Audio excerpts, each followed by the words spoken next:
أعوذ بالله من الشيطان اللعين الرجيم. بسم الله الرحمن الرحيم. الحمد لله رب العالمين والعاقبة للمتقين والجنة للمؤمنين والنار للمنافقين. الحمد لله الذي جعلنا من المتمسكين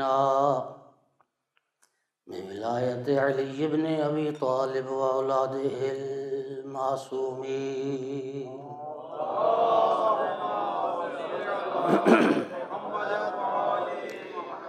الحمد للہ الذی جعلنا من الباقین علی سیدۃ نساء العالمین.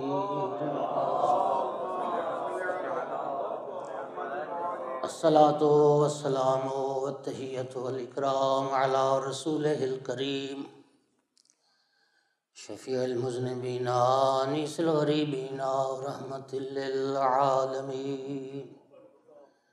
اعنی العبد المؤید الرسول المسدد المحمود الاحمد المصطفى الامجد ابا القاسم محمد.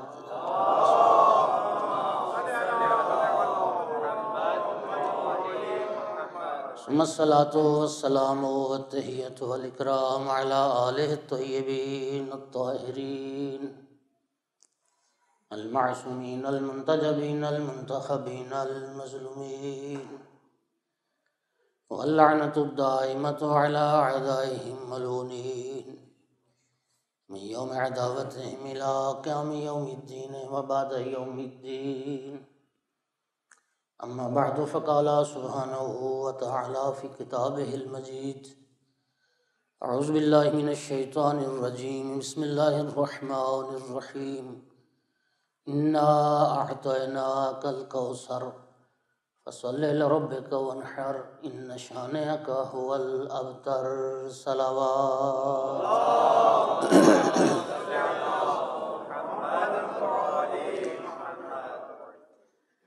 سامعین گرامی قدر، حاضرین مجلس، موالیان حضرت کرار، عزاداران حضرت زہرا صلوات اللہ علیہا. سورہ مبارکہ کوثر قرآن مجید فرقان حمید کا سب سے مختصر سورہ ہے. امام جعفر صادق علیہ السلام نے ارشاد فرمایا کہ جو شخص اپنے فرائض اور نوافل میں سورہ مبارکہ کوثر کی تلاوت کرتا ہے سقاہ اللہ من الحوض الکوثر یوم القیامہ، اللہ قیامت کے دن اس کو حوض کوثر سے سیراب فرمائے گا.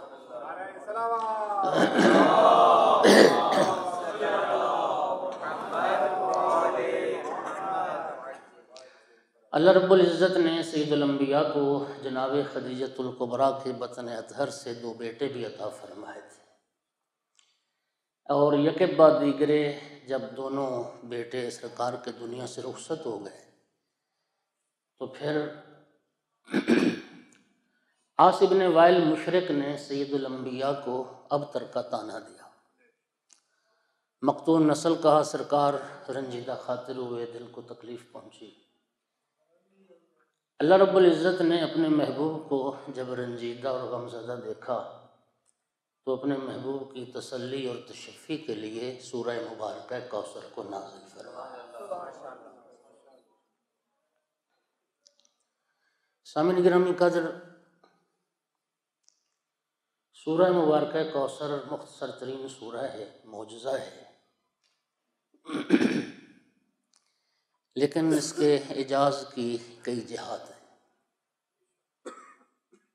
لفظ انا سے آغاز ہو رہا ہے اور 4 صورتیں ہیں قرآن پاک میں جن کا آغاز لفظ انا سے ہوا ہے، اور انا جمع متکلم کی ضمیر ہے. ارباب دانش مزاج قرآن یہ ہے کہ جہاں اللہ رب العزت اپنی ذات توحید کی طرف لوگوں کو دعوت دیتا ہے، ذات توحید کی طرف جہاں متوجہ کیا گیا ہے لوگوں کو، وہاں پر اللہ رب العزت نے واحد متکلم کی ضمیریں استعمال فرمائی،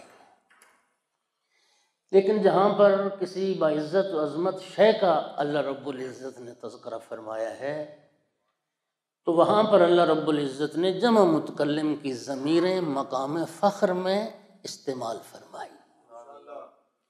میں نمونے کے طور پہ چند جملے، مثلاً قرآن پاک میں ایک مقام پہ ارشاد ہوتا ہے انا ربکم فاعبدون، اب یہ انا واحد متکلم کی ضمیر ہے، میں تمہارا رب ہوں بس میری ہی عبادت کرو۔ پھر ایک مقام پہ فرماتا ہے انا ربکم فاتقون، میں ہی تمہارا رب ہوں بس مجھ سے ہی ڈرو۔ پھر ایک مقام پہ فرماتا ہے اننی انا اللہ، بے شک میں ہی اللہ ہوں، میرے علاوہ کوئی اللہ نہیں، یہ بھی واحد متکلم۔ پھر ایک مقام پہ ارشاد ہوتا ہے انی انا الغفور الرحیم، انا الغفور الرحیم، سب سے بڑا بخشنے والا بھی میں ہوں اور سب سے بڑا رحم کرنے والا بھی میں ہوں۔ تو یہ واحد متکلم کی ضمیریں صرف اس لیے ہیں کہ کوئی مشرک نصیری یہ نہ سمجھے کہ اللہ کے ساتھ کوئی اور شریک ہے۔ یہ پروردگار واحد متکلم کی ضمیریں استعمال کر کے کائنات کو بتا رہا ہے میں وحدہ لا شریک ہوں۔ کہ جس طرح وہ معروف آیت اس میں بھی ساری واحد متکلم کی ضمیریں وَإِذَا سَأَلَكَ عِبَادِي عَنِّي فَإِنِّي قَرِيبٌ أُجِيبُ دَعْوَةَ الدَّاعِ إِذَا دَعَانِ فَلْيَسْتَجِيبُوا لِي۔ علماء تشریف فرمائیں ساری واحد متکلم کی ضمیریں، اے میرا محبوب، میرے بندے جب آپ سے میرے بارے میں سوال کریں، انی میری ذات واحد متکلم، فَإِنِّي قریب تو میرے بندوں کو بتا دو کہ میں تو بہت قریب ہوں۔ چیل حدیث، اس میں ایک حدیث انہوں نے ذکر کی امام محمد باقر علیہ الصلوۃ والسلام سے۔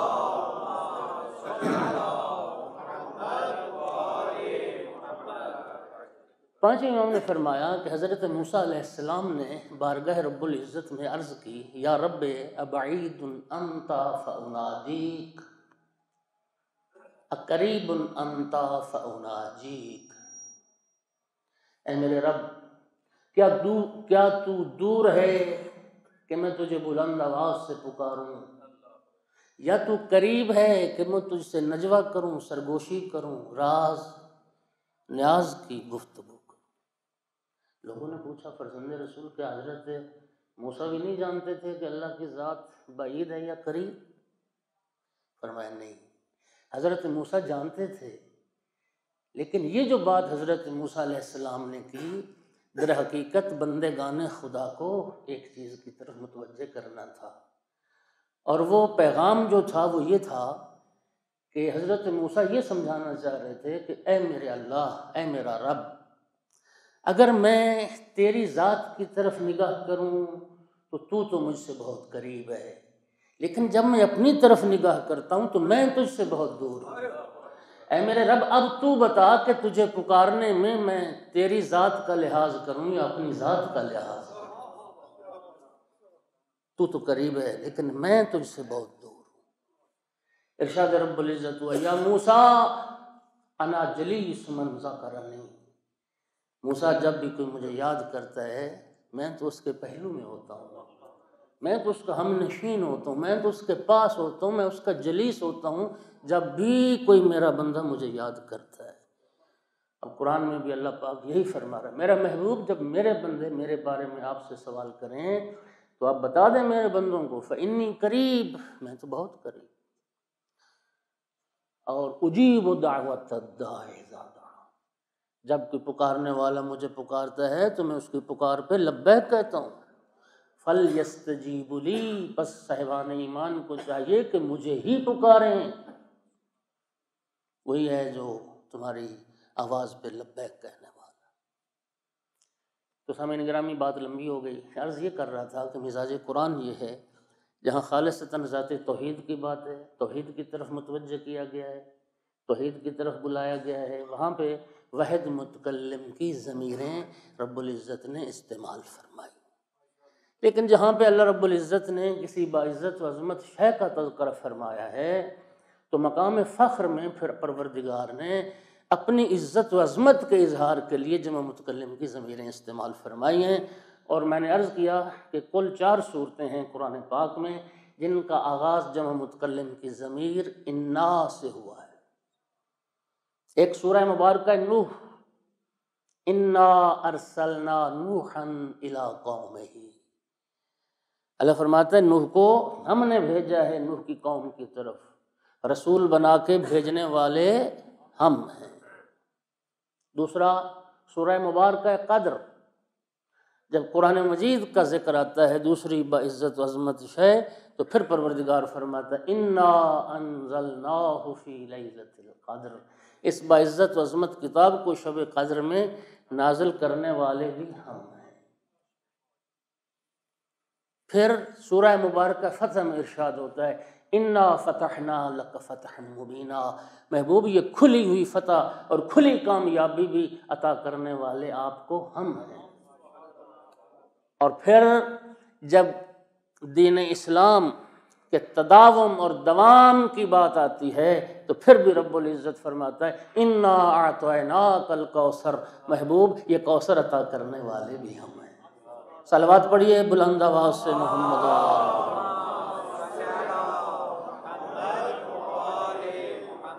توجہ ہوگی حضرات۔ اور شاید ان 4 چیزوں میں ایک خاص ربط بھی ہو۔ حضرت نوح علیہ السلام سے رسالت چلی، پہلے اولو العزم نبی ہیں، اور جب اس اولو العزم نبی، پہلے اولو العزم اور پہلے رسول کا جب ذکر آتا ہے اللہ فرماتا ہے ہم ہیں رسول بنانے والے۔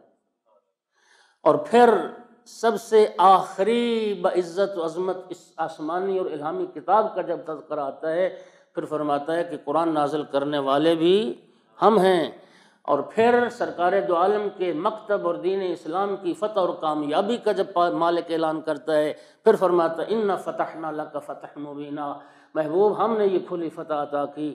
اور پھر جب دین اسلام کی قیامت تک کے لیے بقا، تسلسل اور دوام کا ذکر فرماتا ہے تو محبوب فرماتا ہے انا اعطیناک الکوثر، گھبرا نہیں، دین قیامت تک رہے گا، ہم نے آپ کو خیر کثیر اور کوثر عطا کر دیا جو اس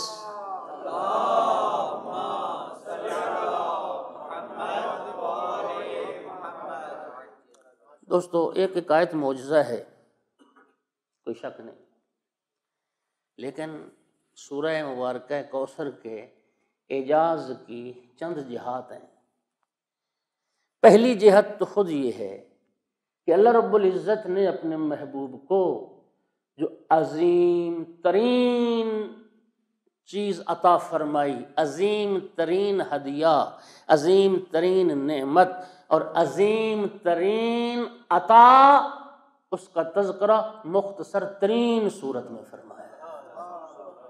عطا کوثر ہے لیکن مختصر ترین صورت۔ بسم اللہ الرحمن الرحیم کے بعد 3 آیات ہیں اور ان 3 آیات میں 10 لفظ ہیں، توجہ کیجیے۔ اور اعجاز اگلی جہت دیکھیے کہ ان 10 لفظوں میں 6 لفظ ایسے ہیں جو پورے قرآن میں دوبارہ کہیں استعمال نہیں ہوئے، صرف سورہ کوثر میں آئے۔ پہلا اعطیناک، ہم نے آپ کو عطا کیا۔ دوستو قرآن مجید میں ایک لفظ اور ہے، وہ ہے آتیناک، وَلَقَدْ آتَيْنَاكَ سَبْعًا مِّنَ الْمَثَانِي وَالْقُرْآنِ الْعَظِيمِ، اللہ فرماتے ہیں ہم نے یہ سورہ فاتحہ بھی آپ کو دی اور قرآن عظیم بھی آپ کو دیا۔ وہ جو آتینا ہے وہ اس کا مصدر مادہ الگ ہے، یہ آتینا کا الگ ہے۔ وہ حمزہ تے اور یہ ہے، اس کا مصدر جس سے آتینا نکلا ہے حمزہ تے اور یہ، اور یہ جو آتینا ہے یہ عین تو یہ سے نکلا ہے، توجہ ہوگی حضرات۔ تو یہ 2 الگ الگ ہیں۔ اور اس میں بھی ایک مفسر نے بڑا خوبصورت ایک نقطہ اٹھایا کہ آتینا اور اعطینا میں کیا فرق ہوتا ہے۔ وہاں فرمایا آتیناک سبعا من المثانی والقرآن العظیم، محبوب یہ قرآن ہم نے دیا، یہ سورہ فاتحہ ہم نے دی۔ اور یہاں جب کوثر کی بات آتی ہے تو فرماتا آتیناک الکوثر، ہم نے کوثر عطا کیا۔ اس دینے میں اور اس عطا میں فرق کیا ہے؟ کہتے ہیں کہ یہ حمزہ تے یہ عطا یہ وہاں استعمال ہوتا ہے جہاں کوئی چیز دی جائے اور وہ پھر واپس بھی لی جا سکے، لیکن عین تو عطا وہاں استعمال ہوتا ہے جب دے دی پھر واپس لینے کا سوال ہی پیدا ہے۔ اعطیناک الکوثر، ہم نے عطا کر دیا کوثر۔ پہلا لفظ اعطینا جو قرآن میں ایک ہی بار ہے، دوسرا لفظ ہے الکوثر جو پورے قرآن میں ایک ہی بار ہے، تیسرا لفظ ہے فصل یہ پورے قرآن میں ایک ہی بار ہے، چوتھا لفظ ہے ونحر یہ پورے قرآن میں ایک ہی بار استعمال ہو، پانچواں ہے شان آقا یہ بھی پورے قرآن میں ایک ہی مرتبہ استعمال ہوا، اور چھٹا ہے الابتر یہ بھی پورے قرآن میں ایک ہی بار استعمال۔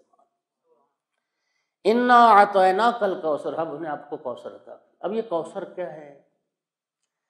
سامعین گرامی، لغوی اعتبار سے یہ لفظ کثرت سے نکلا ہے، اور کثرت میں زیادتی میں بھی جب مبالغہ بیان کرنا ہوتا ہے تو پھر اس کے لفظ کوثر آتا ہے۔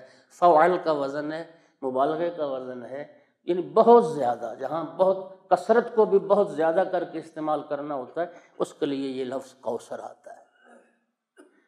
کوثر سے مراد کیا ہے؟ 26 معنی مفسرین نے ذکر کیے۔ دیکھیے یہ قرآن کا دعویٰ لا رطب ولا یابس الا فی کتاب مبین۔ خدا فرماتا ہے کائنات کو کوئی خشک و تر ایسا نہیں ہے جس کا ذکر قرآن میں نہیں، لیکن یاد رکھیے ہر رطب و یابس ہمیں نہیں ملے گا قرآن سے، وارثان قرآن بتائیں گے ہر رطب و یابس۔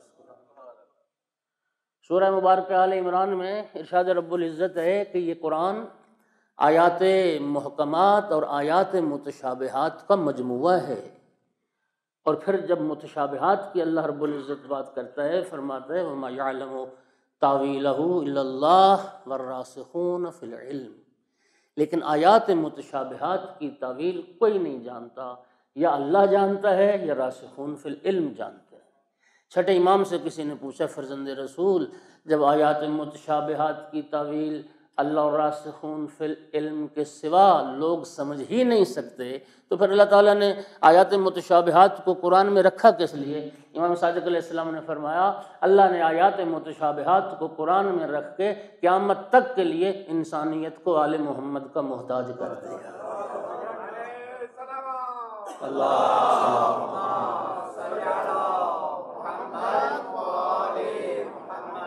یہ ہستیاں جانتی۔ میں عرض کر رہا تھا کہ 26 معنی مفسرین نے کوثر کے ذکر کی۔ کوثر کا معنی دین اسلام کیا گیا، کلمہ طیبہ کیا گیا، کوثر کا معنی علم کثیر کیا گیا، کوثر کا معنی خیر کثیر، وہ تو ہے نا، خیر کثیر ایک ایسا جامع معنی ہے جو مفسرین نے کیا ہے جو تمام معنی کو شامل ہے، اس خیر میں سارے پھر آتے ہیں وہ معنی۔ کوثر کا معنی خود قرآن مجید کیا گیا، کوثر کا معنی وحی کیا گیا، کوثر کا معنی حوض کوثر کیا گیا، کوثر کا معنی جنت کیا گیا، کوثر کا معنی اصحاب پیمبر، امت کثیر، اولاد کثیر، یہ متعدد معنی کوثر کے کیے گئے۔ لیکن جو اگر آپ تفسیر اہل بیت کی طرف رجوع فرمائیں اور کثرت سے مفسرین نے جو معنی ذکر کیا اور وہ معنی جو آخری آیت کے ساتھ مناسبت بھی رکھتا ہے وہ یہی ہے کہ کوثر کا مصداق وجود مبارکہ صدیقہ کبریٰ حضرت فاطمہ الزہرا صلوات اللہ علیہا۔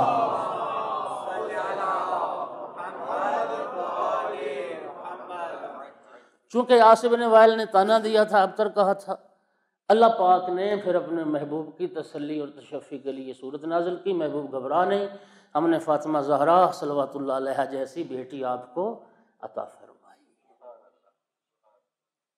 جو خیر کثیر۔ اور فخر رازی نے بھی لکھا اسی کوثر کی تفسیر میں کہ کتنے سادات قتل کروا دیے گئے، کتنے سادات دیواروں میں زندہ چنوا دیے گئے، کتنے سادات کے خون سے گارا بنایا گیا، ہاں جی، اور بنی امیہ کا سارا دور اور بنی عباس کا چن چن کے ذریت رسول اور اولاد فاطمہ کو قتل کیا گیا۔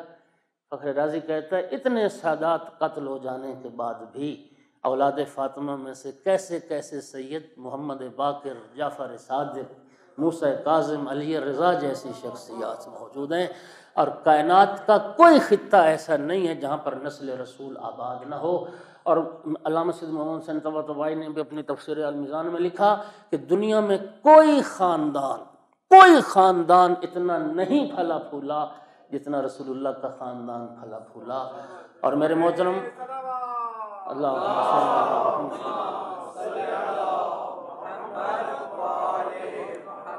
آج آپ دیکھ لیں، اور بلکہ بعض علماء نے تو یہ لکھا کہ اس وقت پوری دنیا میں کائنات کے چپے چپے پر نسل رسول آباد ہے۔ اگر جناب محسن کو شہید نہ کیا جاتا اور جناب محسن کو قتل نہ کیا جاتا تو محسنی سادات بھی دنیا میں موجود ہوتے۔ جہاں کائنات میں حسنی سادات اور حسینی سادات ہیں، محسنی سادات بھی ہوتے۔ اور بعض نے لکھا کہ جناب محسن کا جو قاتل ہے وہ 1/3 سادات کا قاتل ہے۔ اور یہ وعدہ پروردگار تھا، انا اعطیناک الکوثر، محبوب ہم نے آپ کو کوثر عطا کیا، اولاد کثیر عطا کی، جناب صدیقہ کبریٰ کے بطن عطر سے۔ صلوات پڑھ دیں محمد و آل محمد۔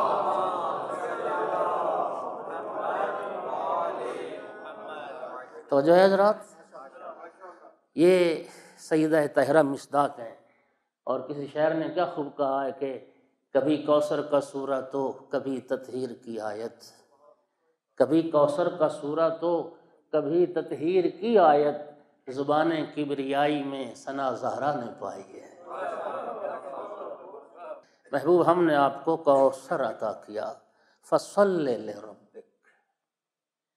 اور اب رب فرماتا ہے کہ میری اس عظیم عطا پر، اس عظیم نعمت پر شکریہ بھی ادا ہونا چاہیے۔ اور سورہ کوثر ہمیں یہ سمجھا رہی ہے کہ اللہ رب العزت جب نعمت عطا کرتا ہے تو وہ نعمت مسئولیت آور ہے۔ یعنی اگر سید الانبیاء جیسی ہستی بھی ہو تو سید الانبیاء پر بھی واجب ہو جاتا ہے کہ وہ سرکار بھی اللہ رب العزت کا شکریہ ادا کریں اور اس نعمت پر رب کے شکر گزار ہوں۔ میرے محترم سامعین، سید الانبیاء جیسی ہستی کے لیے پھر رب نے فرمایا جب ہم نے کوثر عطا کیا فصلی لربک۔ اور شکریہ کا طریقہ کیا ہے؟ سورہ کوثر ہمیں سکھا رہی ہے۔ اب شکریہ کا یہ طریقہ نہیں کہ اللہ بیٹی عطا کرے یا بیٹا عطا کرے تو ڈھول منگوا لیے جائیں، ناچ گانے والے منگوا لیے جائیں اور گھر سے موسیقی کی آوازیں اور گانے کی آوازیں بلند ہونے لگ جائیں۔ ہاں جی، نہیں، رب العزت شکریہ کا طریقہ کیا بتاتا ہے؟ انا اعطیناک الکوثر فصلی لربک۔ اس کا شکریہ یہ کہ اب اپنے رب کے لیے نماز ادا کرو۔ نماز فصلی لربک، نماز ادا کرو، اور دکھاوے کے لیے نہیں، خالصتاً رب کے لیے۔ توجہ چاہ رہا ہوں ایک جملہ کہنے۔ سامعین گرامی، نماز کتنی عظیم شے ہے جو صدیقہ کبریٰ کے وجود مبارکہ کا بھی شکرانہ قرار پائی ہے، شکریہ قرار پائی ہے۔ سیدہ طاہرہ جیسی عظیم عطا کا بھی شکریہ یہ نماز ہے۔ اللہم صلی علی محمد۔ نماز پڑھی اپنے رب کے لیے۔ اور یہ جو پھر فا ہے نا، فصلی، یہ فا تصریح کے لیے، صورت کے لیے، اور یہ وہی فا ہے جو من کنت مولاہ فہذا علی مولا، جس کا میں مولا ہوں میرے بعد اس کا بلا فصل فوراً میرے بعد اس کا علی مولا ہے۔ وہی فا یہاں پہ آئی ہے تصریح کی، فصلی لربک۔ محبوب ہم نے عطا کیا ہے آپ کو کوثر، تو اب دیر نہ کر، فوراً اپنے رب کے لیے نماز ادا کر، فوراً اپنے رب کے لیے نماز ادا کر۔ سامعین گرامی، سورہ مبارکہ کوثر سے 5 سورتیں پہلے قرآن مجید میں ایک سورہ تکاثر ہے، الہاکم التکاثر حتی زرتم المقابر، بلکہ میں عرض کروں کہ تکاثر کے ذیل میں مولا امیر المومنین علیہ السلام کا ایک خطبہ نہج البلاغہ میں ابن ابی الحدید معتزلی شارح نہج البلاغہ عالم اہل سنت، وہ جب اس خطبے پہ پہنچتا ہے تو ایک جملہ لکھتا ہے کہ یہ امیر المومنین علیہ السلام کا وہ عبرت بھرا اور پر از نصیحت خطبہ ہے کہ جسے میں نے 1000 مرتبہ پڑھا ہے۔ 1000 مرتبہ میں نے مولا امیر کے اس خطبے کا مطالعہ کیا ہے۔ آپ ترجمہ مفتی صاحب کا دیکھیں گے نا تو فہرست میں الہاکم التکاثر کے ذیل میں ہوئی الہاکم التکاثر لکھا ہوا ہے۔ آپ بھی کوشش کیجیے گا، خدا موقع دے، کوئی لمبا چوڑا خطبہ نہیں ہے، بعض خطبے بہت مفصل ہیں، طولانی، یہ مختصر خطبہ ہے لیکن اس میں عبرت ہے، اس میں نصیحت ہے، تو ضرور مطالعہ فرمائیے گا۔ الہاکم التکاثر، یہ لفظ تکاثر اور کوثر یہ دونوں کثرت سے نکلے، توجہ ہے حضرات، لیکن معنی میں فرق پڑا ہے۔ کوثر قابل تعریف شے ہے، تکاثر قابل مذمت شے ہے۔ تکاثر کہتے کسے ہیں؟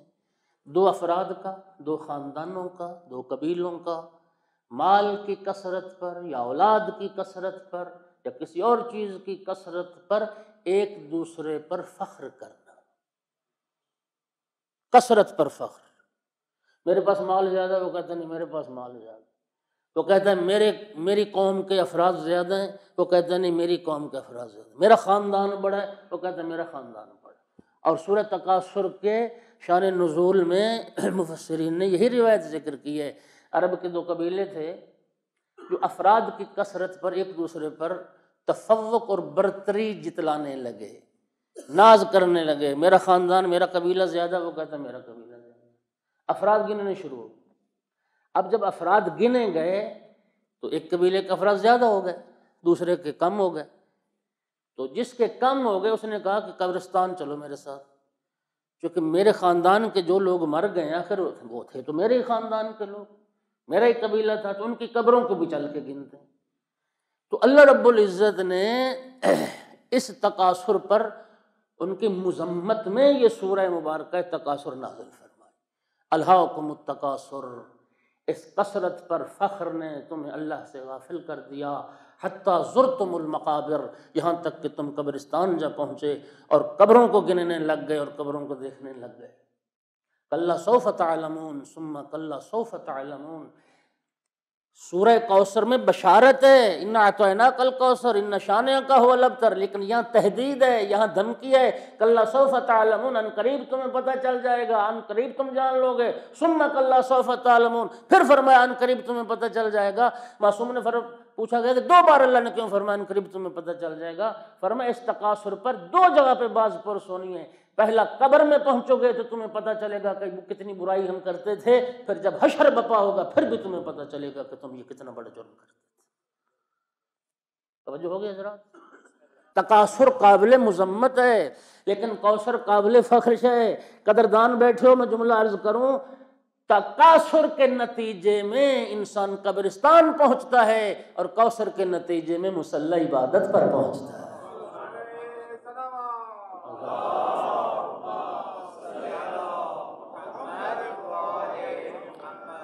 فصل لربک، اپنے رب کے لیے شکرانے کے طور پہ نماز ادا کرو۔ اور تکاثر، الہاکم التکاثر، یاد خدا سے غفلت کا نتیجہ تکاثر ہے، لیکن کوثر یاد خدا کا نتیجہ ہے۔ آپ کیا سمجھتے ہیں اللہ ایسے کوثر عطا کرتا ہے؟ حکم ہوا سرکار دو عالم کو 40 دن تک جناب خدیجۃ الکبریٰ سے علیحدگی اختیار کریں، اور 40 دن سید الانبیاء نے عبادت و ریاضت میں گزارے، اللہ کی بندگی میں صرف کیے، اور 40 دن کی عبادت و ریاضت کے بعد اللہ رب العزت نے اپنے محبوب کو سفر معراج پہ بلایا، اور جنت کی سیر کے دوران جبرائیل نے ایک جنتی میوہ سرکار کی خدمت میں پیش کیا جس کو تناول کرنے کو حکم ہوا۔ اور وہ میوہ کیا تھا؟ در حقیقت نور فاطمہ تھا۔ اس میوہ سے صدیقہ کبریٰ صلوات اللہ علیہ کی تخلیق ہوئی ہے۔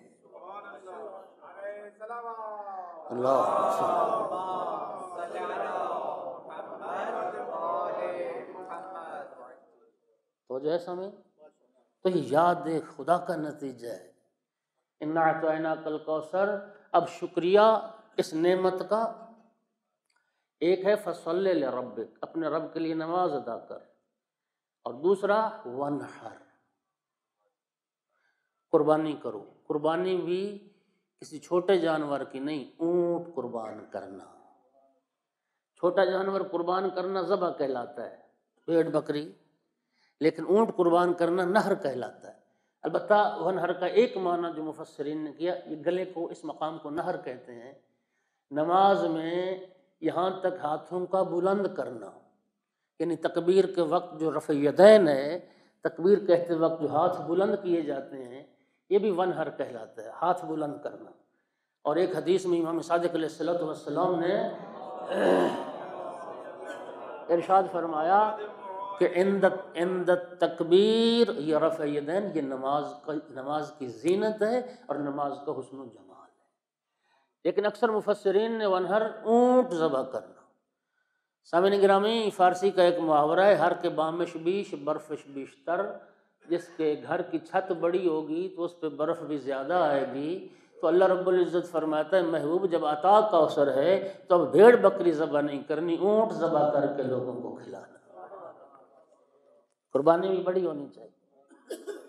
اور رب نے شکریہ میں یہ بات بھی بتا دی، دیکھو کچھ ہیں اللہ کے حقوق، کچھ ہیں بندوں کے حقوق، اور جب شکریہ نعمت کی بات ہو تو رب سے جو رابطہ ہے وہ مخلوق سے رابطے پر مقدم ہونا چاہیے۔ پہلے فصل لربک، پھر فرمایا ہوا نار۔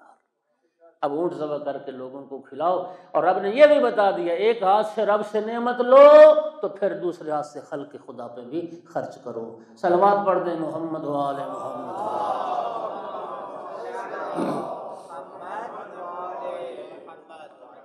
تو جیسا میں نے گرام، اللہ آپ کو جزائے خیر عطا فرمائے۔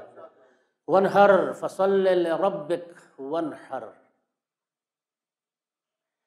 اچھا، یہ جو فصل لربک ہے، یہ رب کا یہ لفظ جو ہے قرآن مجید میں 200 سے زیادہ مرتبہ آیا، کہیں ربا کا، کہیں ربو کا، کہیں رب کا، جس کا معنی تیرا رب، تیرا رب، تیرا رب، 200 سے زیادہ مرتبہ قرآن کا۔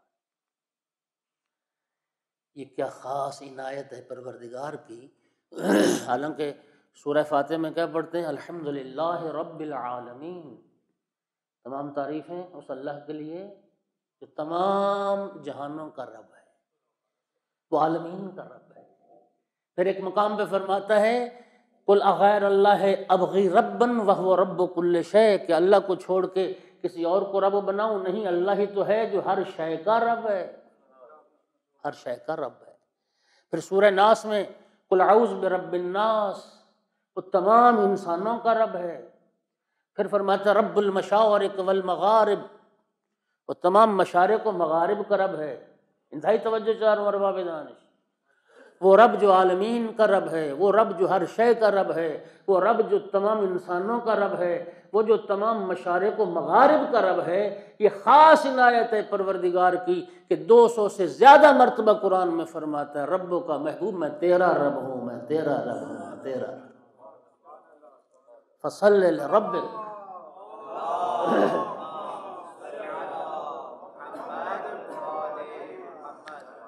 ان شانئک ھو الابتر، اور محبوب یہ میرا وعدہ ہے تجھ سے، جو تیرا دشمن ہے وہی ابتر ہے، وہی بے عقب ہے، اسی کا نام و نشان مٹے گا۔ اچھا لطف لینا دوستو، عاص بن وائل مشرک، 10 بیٹے تھے اس کے، 10 بیٹے، جب سرکار کو ابتر کا اس نے تانا دیا تھا۔ یہ عمرو عاص کا باپ ہے، یعنی عمرو عاص کے 9 بھائی اور تھے، عاص بن وائل کی اولاد، 10 بیٹے تھے۔ جب اس نے سرکار کو تانا دیا تھا، لیکن جس کے 10 بیٹے تھے رب العزت نے اس کا نام و نشان مٹا دیا، اور جسے اللہ نے ایک بیٹی عطا فرمائی، پوری کائنات پر اس کی اولاد موجود ہے۔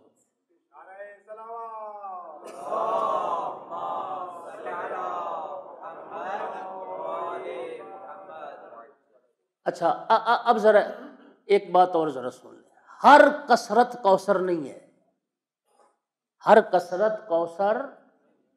اللہ پاک قرآن مجید میں فرماتا ہے فَلَا تُعْجِبْكَ أَمْوَالُهُمْ وَلَا أَوْلَادُهُمْ، میرا محبوب ان کافروں کی مال کی کثرت اور اولاد کی کثرت آپ کو حیرانی میں نہ ڈالے۔ ان کافروں کے مال اور اولاد کی کثرت سے آپ کو حیران ہونے کی ضرورت نہیں ہے، اس لیے کہ ان کے اولاد اور مال کی کثرت ان کے عذاب کا سبب ہے، ان کے عذاب کا سبب ہے۔ اور میرے محترم قدردان بیٹھے ہو، جملے کی قدر کرنا، جو کوثر کا الہی معیار ہے، رب العزت جب کسی کو کوثر قرار دیتا ہے نہ جنس کو معیار بناتا ہے نہ کثرت کو معیار بناتا ہے۔ رب العزت نے بیٹے کو کوثر نہیں کہا، بیٹی کو کوثر کہا، اور زیادہ کو کوثر نہیں کہا، اکلوتی کو کوثر کہا۔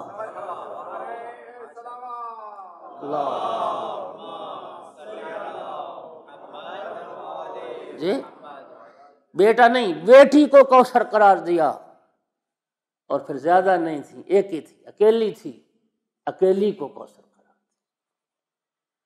محبوب یہ میرا وعدہ ہے، ان شانیہ کا، اور شانی اس میں فاعل کا صیغہ ہے، یہ نہیں فرمایا فعل ماضی کا صیغہ من شانہ کا فہو الابتر، جس نے گزشتہ زمانے میں دشمنی کی وہ ابتر ہے۔ فعل مضارع بھی استعمال نہیں کیا، میں یشونوں کا فہو الابتر، جو دشمنی کرے گا وہ ابتر ہوگا، نہیں، شانی اس میں فاعل، ان شانئک هو الابتر، اس میں فاعل اس لیے استعمال کیا کہ یہ تمام زمانوں کو شامل ہوتا ہے، چاہے زمانہ ماضی کا کوئی دشمن تھا، چاہے کوئی حال کا دشمن ہے، چاہے کوئی استقبال کا دشمن ہے، محبوب گھبرا نہیں، میں اس کا نام و نشان مٹا دینے والا ہوں۔ اور سامعین گرامی، اللہ رب العزت نے اپنے محبوب کا بھرپور دفاع فرمایا۔ آپ قرآن مجید کا اگر مطالعہ کریں تو سرکار کی شان میں جتنی گستاخیاں کی گئیں، آقا کو شاعر کہا گیا، کاہن کہا گیا، ساحر کہا گیا، جادوگر کہا گیا، مجنون کہا گیا، جی یہ ساری گستاخیاں ہوئیں۔ رب العزت نے ہر گستاخی کا بھرپور جواب۔ اب یہ کتنی بڑی گستاخی ہے، یقول الذین کفروا لست مرسلا، کافر کہتے تھے آپ رسول نہیں ہیں، اللہ اکبر، رسالت کا انکار، کافر کہتے ہیں آپ رسول نہیں ہیں۔ رب العزت نے بھرپور اس کا دفاع کیا اور جواب دیا، یاسین والقرآن الحکیم انک لمن المرسلین، محبوب بے شک مجھے قرآن حکیم کی قسم آپ یقیناً رسولوں میں سے ہیں۔ پھر سرکار کو شاعر کہا۔ اب شاعر کہنے کا مطلب کیا تھا؟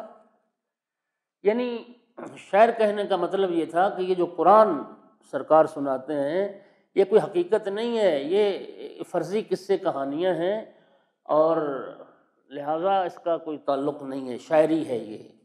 اللہ رب العزت نے جواب دیا، وَمَا عَلَّمْنَاهُ الشِّعْرَ وَمَا يَنبَغِي لَهُ، ہم نے اپنے محبوب کو شاعری نہیں سکھائی اور نہ ہی شاعری میرے محبوب کو زیب دیتی۔ یہ شاعری نہیں ہے، یہ وحی منزل ہے، یہ کلام پروردگار ہے۔ سرکار کو مجنون کہا۔ آپ تصور نہیں کر سکتے کتنی بڑی جرت، جسارت، گستاخی، جی آپ معززین تشریف فرمائے، آپ کو کوئی آ کے پاگل کہہ دے، دیوانہ کہہ دے، کیا گزرے گی آپ کے دل پر؟ وسطی جو عقل کل تھی اور کل عقل تھی، وسطی جو علم کل تھی اور کل علم تھی، سرکار کو مجنون اور دیوانہ تک کہا گیا۔ رب العزت نے فرمایا، وما انت بنعمت ربک بمجنون، محبوب آپ اپنے رب کی نعمت سے دیوانے نہیں ہیں، مجنون نہیں ہیں، آپ کو مجنون کہنے والے مجنون۔ ایک اور بھی اعتراض مشرکین کی طرف سے، ما لہذا الرسول یاکل الطعام ویمشی فی الاسواق، یہ کیسا رسول ہے، کھانا بھی کھاتا ہے، بازاروں میں بھی چلتا ہے۔ اس کا بھی پروردگار نے بھرپور جواب دیا، محبوب ہم نے آپ سے پہلے جتنے بھی رسول بھیجے ہیں، لَيَأْكُلُونَ الطَّعَامَ وَيَمْشُونَ فِي الْأَسْوَاقِ، سارے رسول کھانا بھی کھایا کرتے تھے، بازاروں میں بھی چلا کرتے۔ تو سامعین گرامی جتنی گستاخیاں ہیں رب العزت نے ہر گستاخی کا جواب ایک آیت میں دیا، لیکن اب تر والی جو گستاخی تھی اس کا جواب اللہ نے پوری ایک سورت میں دیا ہے۔